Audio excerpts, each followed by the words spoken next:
In the last section, we talked about how to graph equations of lines in slope-intercept form. This time, we are going to go backwards. We will be given some information, and we have to find the equation of a line in slope-intercept form. So a quick reminder that the slope-intercept form is y equals to mx plus b, where m is the slope and b is the y-intercept. So to find the equation of a line, step one is to find the slope and plug it into the equation y equals mx plus b. This always has to be done first. Once we have the slope, then if the y-intercept is ungiven, then we replace the x and y values with the point that's on that line and then solve for b. Now, here's an example. Find the equation of the line in slope-intercept form with the slope of -3/7 and a y-intercept of 0, 1. So we're given the slope, and our first step is to plug that into the equation of y equals to mx plus b. So in general, anytime the directions are to find the equation, you always start with y equals mx plus b. Okay, always start here.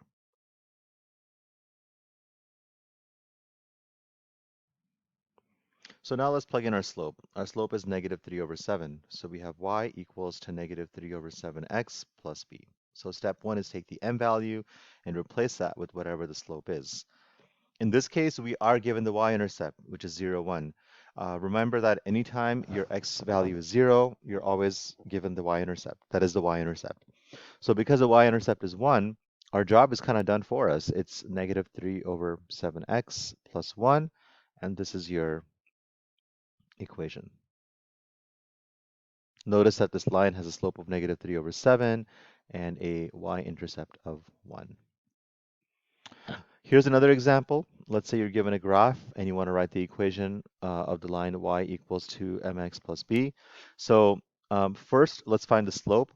Remember, to find the slope, we need any 2 points, but I can't pick a point that's like, somewhere in between the coordinates. It has to be a point that's exactly at the intersection of two coordinates.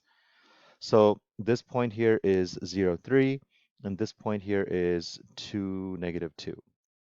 So to find slope, we're going to call one point x1, y1. So let's say our point is 0, 3. This is x1, y1, and this point is 2, -2. So this point is going to be x2, y2. To find slope, we are going to say y2 minus y1, so -2 minus 3 over x2 minus x1, which is 2 minus 0, and this gives us -5/2. Because we're given a graph, we can also count, so we're going up 1, 2, 3, 4, 5, so our rise is 5, and we're going left 2, and so our run is -2. So again, same thing, we get 5 over -2, which is -5/2. That's our slope. So once I have my slope, I'm going to plug that in. I have y equals to -5/2x plus b. And the slope always replaces the m value. The next thing we need to know is what is our y-intercept. Remember, by definition, the y-intercept is a point where the line crosses the x-axis, which is that point. It's also the point where the x value is 0. So because the x value is 0 here, the y-intercept is going to be 3. So our equation is y equals to -5/2x plus 3.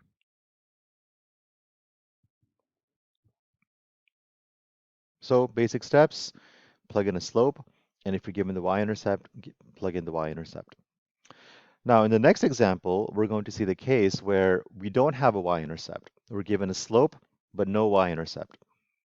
So this is the case where we're given a slope, which is what that's one of the things we need, but we don't have a y-intercept. So we always start with y equals mx plus b. That doesn't change. If you look back here, anytime you want to find the equation of a line, always start with y equals mx plus b. Now let's plug in our slope, which is -3. So this gives us y equals to -3x plus b. Now, in order to find out the value of b, we have to replace the x and y, because if these were actual numbers, then we can have b as our only variable and solve for b. So once you plug in the slope, so step one is we're going to plug in the slope. Once we do that, step two is replace the x and y values with the point and solve for b. So my x value is positive 5 and my y value is negative 22. So what I'm going to do is I'm going to replace my x value with 5 and my y value with negative 22. So instead of y, I have a negative 22, and instead of x, I have a positive 5.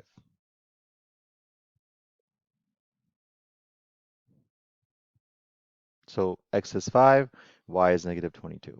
Now if I multiply this, I get negative 22 equals to negative 15 plus b. I want to get the b by itself, so the opposite of a negative 15 is going to be a positive 15. So this gives us b is equal to negative 7. So and we can't leave it like this. We need to have our final equation in the form of y equals mx plus b. So our final equation is going to be y equals to negative 3x minus 7.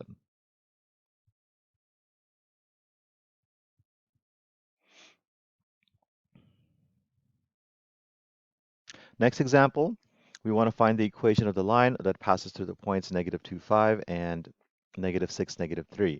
So now we have another problem that's posed. We don't even have slope. So we have no slope and we have no y-intercept. We don't have either of these things. But we know we want to find the equation of this line, so we need to write down y equals mx plus b. And step one, as we show here, is now we need to find the slope and plug it in. That's always step one. All right, find the slope and plug it in. So we're given two different points. Our points are negative 2, 5 and negative 6, negative 3. So in order to find the slope, I'm going to say one point is x1, y1, and the other point is x2, y2. And my slope formula is y2 minus y1 divided by x2 minus x1. So my y2 is negative 3 minus y1, which is 5, divided by x2, which is negative 6, minus x1, which is negative 2. So this is going to give us negative 8, and then the two negatives back to back become a positive, so this becomes a positive 2, and then negative 6 plus 2 will give us a negative 4. And negative 8 divided by negative 4 is positive 2, which is my slope. So once I have my slope, I plug it in. So I have now y equals to 2x plus b. Now step 2 is we're going to replace the x and y values with a point. Now we have 2 points. This is point 1 or point 2. It doesn't matter which point we use, we get the exact same answer. And although we just need 1 point, I'm gonna do this with both points to show you guys that we get the exact same answer. So let's say on this side I use a point negative 2, 5, and on this side I use a point negative 6, negative 3. Okay, so if I use negative 2, 5, that means my y value is 5 and my x value is negative 2. So I have 5 equals to 2 times x, which is negative 2, plus b. 2 times negative 2 is negative 4. And then if I add 4 to both sides, because I want to get the b by itself, so if I do plus 4 and plus 4, then I'm going to get b equals to 9. Let's say I use the other point. So if I use the other point, my y value is negative 3 and my x value is negative 6. So instead of y equals 2x plus b, I'm going to replace the y with the negative 3. I have 2 times x, that's 2 times negative 6 plus b. So that's going to be negative 3 equals to negative 12 plus b. And then instead of subtracting 12, now I'm going to add 12 to both sides. So this will give me 9 equals to b. Once I have that, so notice that we get the same point both ways. And so that was to show you guys that you only have to choose one point. However, either point will give you the same exact answer. So my final equation is going to be y equals to 2x plus 9.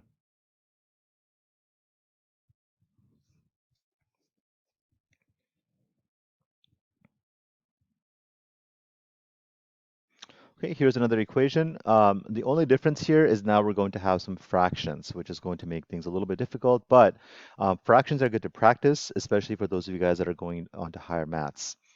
So we want to find the equation of a line. Anytime you see these directions, always write down y equals to mx plus b. All right, first thing we need is a slope. So we're given 2 points, -1, 2, and 5, 5. So the first point I'm going to call x1, y1, and the second point I'm going to call x2, y2. So my slope is going to be y2 minus y1, which is 5 minus 2, over x2 minus x1, which is 5 minus -1. y2 minus y1, x2 minus x1. So this gives us 3. And then the two negatives back to back, we know that they become positives. So this becomes 6.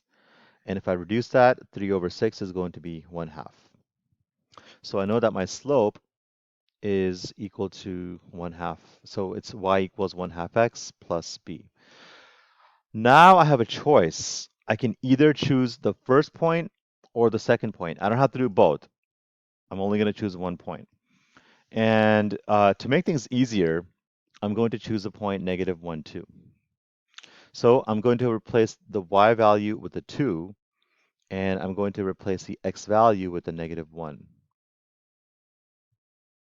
Okay, the y value got replaced with the 2, the x with a 1. Now you could have chosen 5, 5, and we get the same result as we saw in the previous example. Now here are some tips. Anytime you multiply a fraction with a non-fraction, so a fraction with an integer, we're going to make the integer into a fraction, and the way we do that is we simply just add a 1 underneath the denominator. Okay, so instead of a -1, I'm going to write that as -1 over 1, which is the x value. And to make that integer into a fraction, I simply just add a 1 to the denominator. So now I have 2 equals to 1 times -1, which is -1. 2 times 1 is 2 plus b. To get the b by itself, I need to move the -1/2 to the other side, so I add it. Oops. So I'm going to add 1/2 to the left and add 1/2 to the right. So this will cross out. Okay, now a quick reminder of how to add fractions. Just like with the multiplication, if I just have a 2, I'm going to make that into a 2 over 1. And then you have the plus 1/2. So whenever you're adding or subtracting or multiplying or dividing a fraction and an integer, you have to make the integer into a fraction. So make that into a 2 over 1. When we add fractions, we need a common denominator. For multiplication, you don't need this. For multiplying, you just multiply the numerators and the denominators. But for adding fractions, we need an LCD, a least common denominator. So in this case, between 1 and 2, the LCD is just 2. So what we're going to do now is we are going to rewrite each fraction to have a denominator of 2. Now the second fraction, that's done. It already has a denominator of 2. But the first fraction doesn't. The first fraction right now has a 1, and we need a denominator of 2. So I'm going to multiply both the numerator and denominator by 2, because 1 times 2 is 2, and I want to make that 1 into a 2. And in a fraction, whatever you do to the bottom, you have to do to the top. In other words, whatever you do to the denominator, you have to do to the numerator also. So this gives us 2 times 2, which is 4/2. Now 4 over 2 is same thing as 2 over 1, so we haven't changed the fraction. Now that we have a common denominator, when we add fractions, the denominator does not change, it stays a 2, and 4 plus 1 is 5. So my b value is going to be 5/2. So my equation is going to be y equals to 1/2 x plus 5 over 2.